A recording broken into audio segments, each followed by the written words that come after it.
Hello viewers, my name is Tyler Marchand, and today is the list that I am probably looking forward to more than any other. The best list of 2004.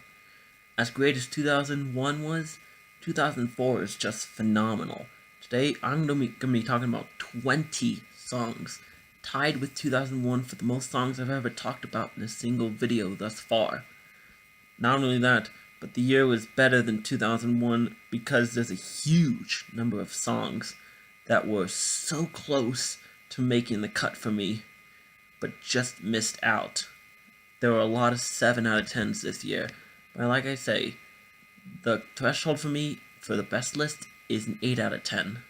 Before I get into the list proper, my regretted omission from last year is I Can by Nas.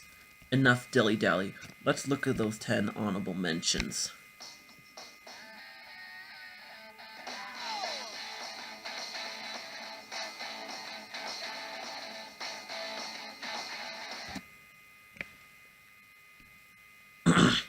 This is a song that I remember having on my iPod when I was growing up, and I think you all should know why this song is awesome. Yeah, the verses basically repeat themselves, which does knock it down for me, but when you have that infectious guitar riff that seemingly comes from nowhere after that quiet intro, and the subsequent guitar work that leads throughout the final chorus, I was not in good consciousness going to leave this song off of the list.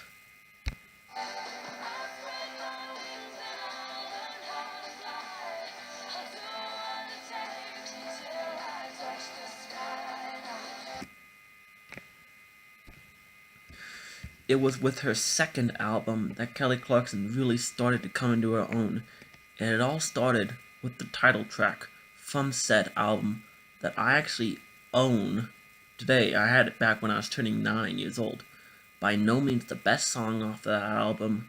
Trust me, we'll get there. I still enjoy this song about wanting to become a big star, bolstered by Kelly's vocal performance, especially in the final chorus. If you want to know why Kelly Clarkson owned the mid-2000s like she did, check out this album to see why.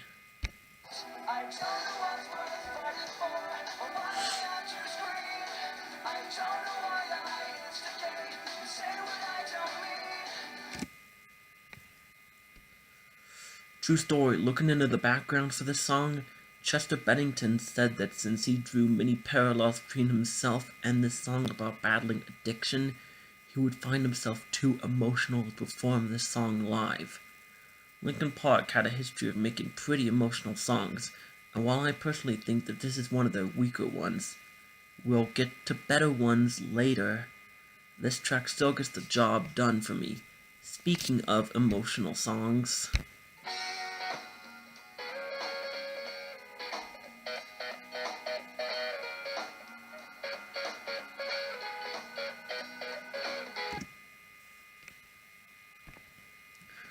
this Chicano rock track from West Texan brothers Los Lonely Boys is one that still gets sporadic airplay today, and I love it. Most of that comes from that guitar work between the verses. I wouldn't really say that there are any choruses in this song. By the way, this won't be the last such instance for this year-end list. But then there's the added context behind the lyrics about wanting to be in a better place. The guitarist wrote the lyrics after the death of his son, which I wasn't aware of before looking into the song's background. If you haven't, check this song out.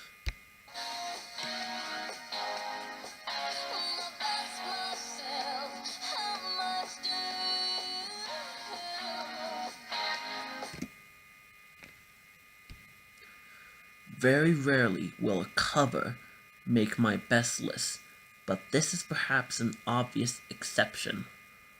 While I hear both versions frequently today, I actually prefer the one with fuzzy guitars over the synth-heavy original.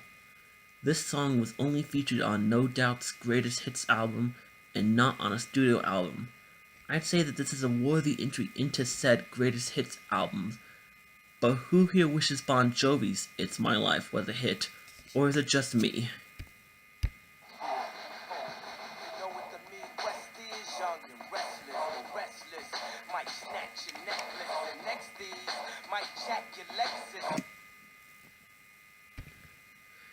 This was a pretty ballsy move, releasing a religious-themed rap song as a single, but man, did it pay off. What I tend to like most about this track is the haunting bum, bum, bum, bum, bum, bum. Although the flutes that play toward the end of the verses are also very captivating. I don't hear this song at all today, which is a shame because if it were played, I would listen in.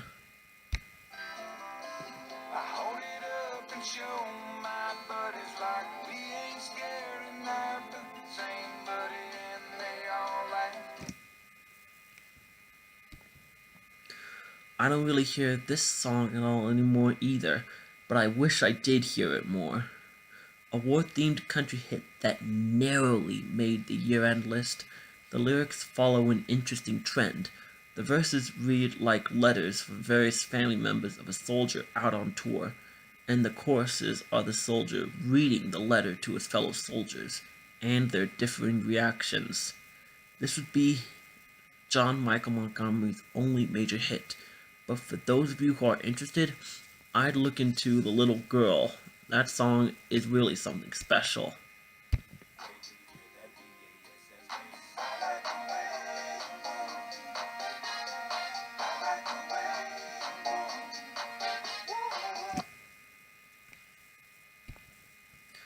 "2004 was a big year for Outkast, with this song being the highest charting of 3 songs on their corresponding year-end list. What captivates me about this very fun, soulful song is how it transitions from the verses to the choruses seemingly out of nowhere, accented by that brief acoustic guitar lick. If this song were played more often today, I would listen in. But alas, it isn't really played much today. Why?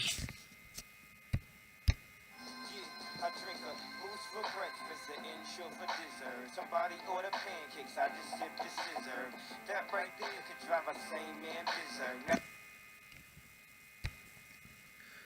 This is yet another Kanye West track that I can respect for its ambition. Instead of taking a risk with some potentially controversial lyrical content, this song has Kanye sharing how his rapping career was jeopardized by a horrific car crash that nearly destroyed his jaw, and how he recorded this with his mouth wired shut. That right there takes a level of dedication that most people don't have, so kudos to him for sticking through it all.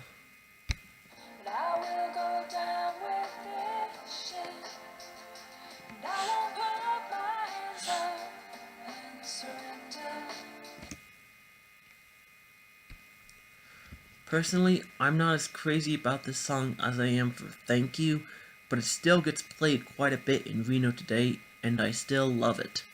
This song has Dido refusing to give up on a relationship, despite indication after indication that the relationship is destined to fail, complemented with gorgeous strings instrumentation. This would be Dido's only other major hit, so here's an assignment for you viewers, anyone who is watching.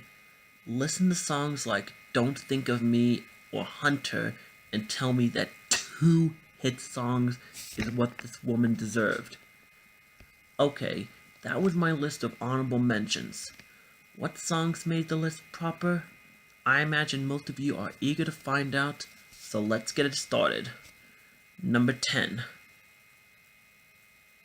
It's bad enough when this happened in my 2002 video, but it has to happen now.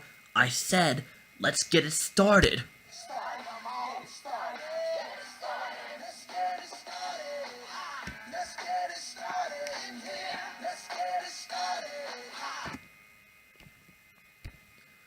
That's more like it. As of a few years ago, I would still hear this song on the radio, but not that much today. I would say that I understand why, but I really don't.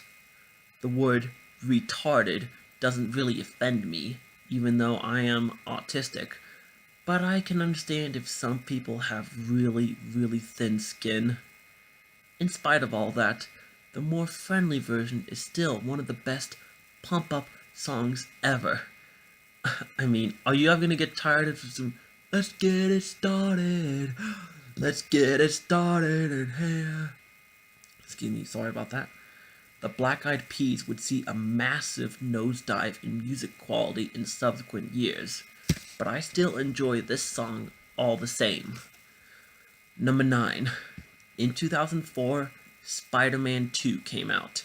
To this day, I like that movie a lot, thanks to the way it handles a major crisis that Peter Parker is facing, as well as all the action scenes. I still view it as one of the greatest superhero movies of all time, and like its predecessor, it spawned a soundtrack song.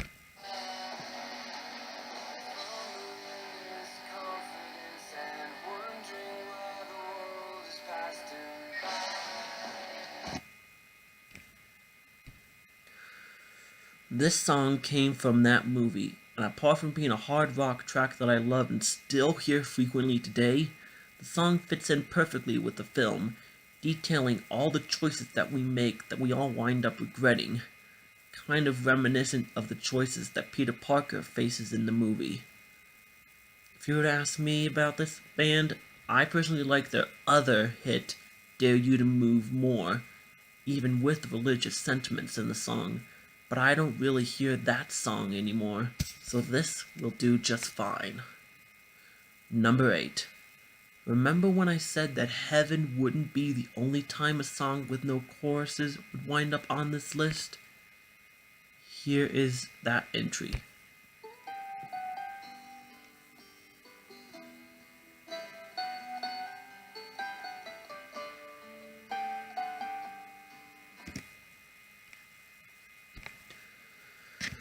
In yet another song that was only featured in his second greatest hits album, this is next to It's 5 O'Clock Somewhere, perhaps Alan Jackson's most known song, and like It's 5 O'Clock Somewhere, it is amazing.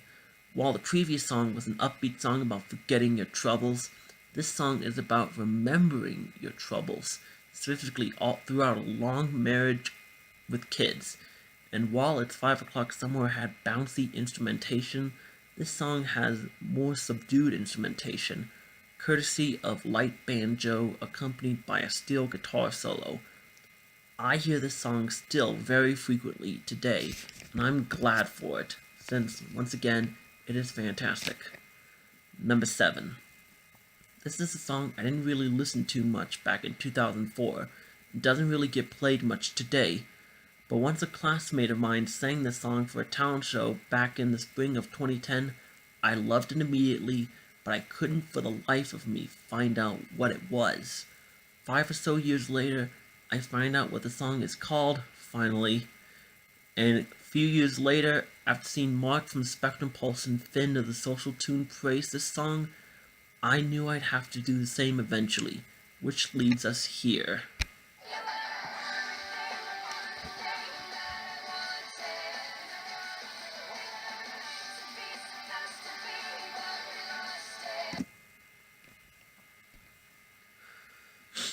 When it comes to Avril Lavigne songs, this is my favorite of hers, and I'm baffled as to why I don't hear it anymore.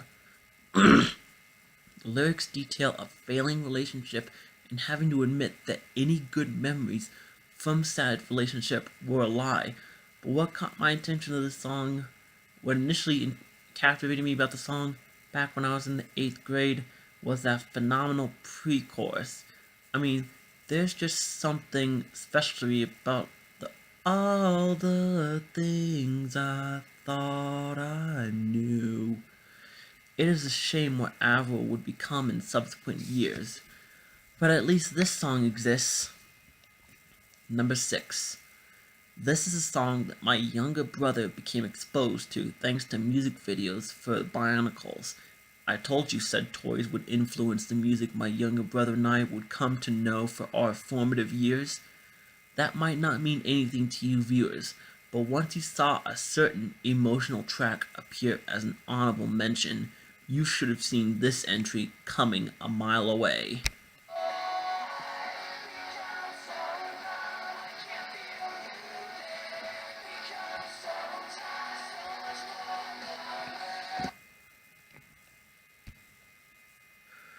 Right next to In the End, this is Linkin Park's signature song, and like In the End, it is fantastic. The keys that define the very start of the song mixes in well with the rock guitars that come in and plays throughout the choruses. This song has Chester Bennington reflecting on how he has spent years trying to appease some authority figure, but comes to decide that he doesn't want to spend his life trying to make that person happy. Chester hits his peak vocally in the bridge when he admits that he may end up failing to. Personally, when it comes to songs off of the Meteor album, Somewhere I Belong is my favorite, but this song still deserves all the critical acclaim it has received. Number 5. Okay, considering that viewers who have seen all my videos up until this point know by now that I like country music quite a bit, this entry that I hear quite very frequently in Reno today because of the fact that it was a major crossover hit should not be that much of a surprise. And what you do? You say, I went skydiving, I went Rocky Mountain climbing, I went. Out of the many hit songs that Tim McGraw has accrued over his more than 20 years on the music scene, this is perhaps his signature song, and it should be obvious why. The title track from McGraw's 2004 album has him discussing how his father was diagnosed with cancer, and how the father wants his son, Tim, to do everything he always wanted to do, since news like this can come up at any time and throw a major wrench in your plans. The build-up to the chorus is great. Tim's vocal performance is phenomenal, especially with that sustained note he holds toward the end of the song, and the ending guitar solo are great. So every time I hear this song, whether it is on a pop or country station, I will enjoy every second of it. Number 4. As a measure of how great 2004 was, every single one of these remaining 4 songs are, in my book, some of the best songs of my lifetime. Some of them might be questionable, but I don't think this one will be.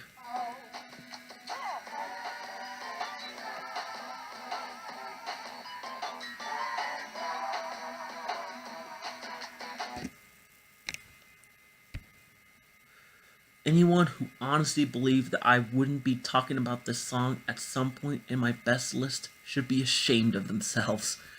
Outkast's signature song, it is just a blast to listen to, and thankfully, this song still does get some spins in Reno today, though interestingly, on more rock-flavored stations than hip-hop stations. I find that kind of interesting. The track has a feel of a happy song, but due to the infectious chorus, almost no one is going to point out that the lyrics are kinda dark. But don't worry, you don't have to point that out, since Andre 3000 will point that out for you. Perhaps the best part has to come from the shake it, shake it like a Polaroid picture part. If I have to be the one to convince you that this song is awesome, you need to get your head examined ASAP. Number 3.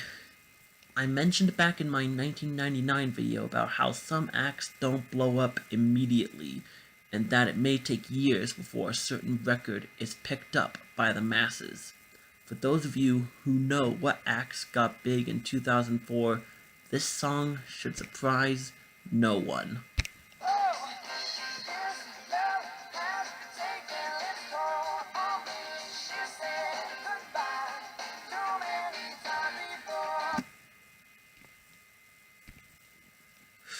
I'm going to come out and say it right now. I'm a bit more tolerant of modern day Maroon 5 than most other critics. Apart from Don't Wanna Know, I don't hate their modern output like almost every other critic out there does. That doesn't mean that everything that they do is gonna get praised by me. But this is universally looked upon as fantastic, and to that, I agree wholeheartedly. The lyrics have Adam Levine lamenting that a relationship isn't working, but for me, they take a backseat to the instrumentation, which is just amazing, thanks to that mix of keys and funk guitars that I loved as a kid and I love still to this day. Here's a bit of a question for you all. How do you one-up this song? Number 2. Somehow I want more. I don't mind spending every day. I imagine that people will be eyeing me funnily for placing this song this high and over This Love. And believe me, this song and This Love are practically tied in quality for me. But I think that having ties on a list is a bit of a cop-out move. What ultimately tips She Will Be Loved higher for me is the sentimental nature of the song, with Adam Levine working to console a broken woman. That is also seen in the instrumentation, which is more subdued than in This Love. I have always loved that transition between the verses and the choruses. Off of the Songs About Jane album, I'd probably say that my personal favorite out of them is probably Shiver, which is right between This Love and She Will Be Loved in the album order, for those of you who are interested. But right now, you're probably already preparing yourself for a seemingly obvious number 1 pick. Not so fast. Number 1. You may be thinking, with all the songs he's covered thus far in this video, there's only one song left that could potentially be talked about as the best of the year. Maybe it is obvious, maybe not. Let me just start out by telling you all a true story. Just this past Christmas season, after spending a day with family members in Sacramento, I was driving back home at nighttime listening to a Sirius XM country music station called No Shoes Radio. If you're savvy on country music, you'd know this is a staple of Kenny Chesney. As I was driving through the Sierra Nevada mountains, a voiceover of the station said that this is a station that doesn't just play country songs, but also plays songs that Kenny Chesney personally likes, come out and says he likes. Imagine the size of the smile on my face when the first words from such a song that he likes are, Peace up, A-Town.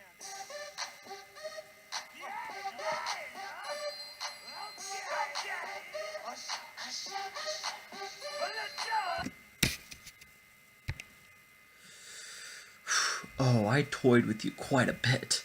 Had you thinking for a while that I wouldn't be talking about the song of the year and one of the biggest songs of the entire decade. On the off chance that I have to explain why this song is awesome, here goes. While the lyrics about cutting loose at a dance club have a cheating subtext in them, the song more than makes up for it with the synths that will get anyone dance, and even what sounds like bells that ring frequently throughout the song. Added in is Lil Jon bringing lots of energy to this already lively song, and Ludacris in his bars that just put a smile on my face. I'ma milk the cow is a big example of that. All in all, the public got it right in 2004 as, yeah, the number 1 song of 2004 according to Billboard is my pick for the best hit song of 2004.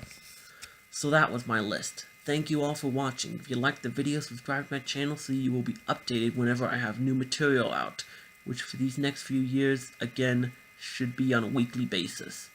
And if you have some thoughts you'd like to share, whether about the year or my list in general, leave them in the comment section below. Just be nice about them. Next week is 2005, and at this point, we're going to be starting some of the years that are the most nostalgic for me, and I'll explain why going forward. Until then, I'm Tyler Marchand, and I'll see you later. Take care.